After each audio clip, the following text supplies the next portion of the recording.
সম্মানিত দর্শক, আসসালামু আলাইকুম। দেশে দেশের বাইরে প্রবাসী যেখান থেকে মান্নাওয়াজ টিভি দেখছেন, সকলকে আন্তরিক শুভেচ্ছা ও অভিনন্দন জানাচ্ছি। চলে আসলাম আপনাদের মাঝে নতুন আরেকটি ভিডিও নিয়ে। আজকের ভিডিওতে আপনাদেরকে দেখাবো কেসিকেডের ফ্ল্যাট বারগুলো কীভাবে দেখানো হয়। এই যে দেখেন দর্শক, আমরা শুরুতেই একটি অ্যাঙ্গেল 1 ইঞ্চি অ্যাঙ্গেল দিয়ে একটা ফ্রেম করে নিয়েছি, মাডাম করে। এটা ফ্রেম করাই থাকে আমাদের, যাতে সবসময় মালগুলো এভাবে সাজিয়ে দাগ দেওয়া যায়। দেখেন কত সুন্দর করে একটা আমরা বানাই নিয়েছি।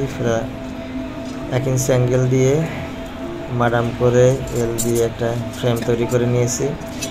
সেখানে আমরা ফ্ল্যাট বারগুলো সাজিয়ে সুন্দর করে একটার পর একটা, এই যে দেখেন দুই সাইডে 2টা দাগ দিয়ে নিয়েছি। এই পাশে একটা, এই পাশে এটা, 2 সাইডে 2টা মাল দাগিয়ে নিয়েছি। তারপরে এই সাইডের অ্যাঙ্গেলগুলো, মাথাগুলো সব একদিকে, এই যে দেখেন একদিকে সাজানোর পরে এই যে ঠেলা দিয়ে একদিকে আটকে নিচ্ছে, যাতে আপ ডাউন না হয়। যে সব এক সাইডে, তো এই যে সাইডে আটকানো আছে অ্যাঙ্গেল দিয়ে, যে ধাক্কা দিয়ে সব, যে দেখেন ধাক্কা দিয়ে একসাথে আটকানো হচ্ছে। এরপরে আমরা এই মাথায় দাগ দেওয়া আছে, এই মাথায় 2 ইঞ্চি পরে দাগ দেওয়া আছে।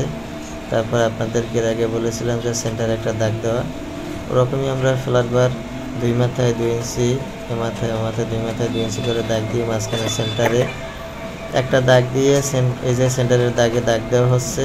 সেন্টারের থেকে আমরা 1/2 ইঞ্চি বড় রেখেছি, সেটা আপনাদের আগের ভিডিওতে দেখিয়েছি।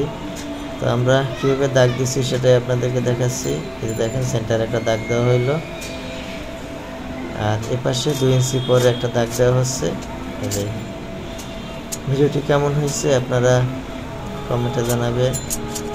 এ ধরনের নিত্য নতুন ভিডিও পেতে চ্যানেলটি সাবস্ক্রাইব করে পাশে থাকা বেল বাটনটি অন করে রাখবেন। সকলে ভালো থাকবেন, সুস্থ থাকবেন। আল্লাহ হাফেজ।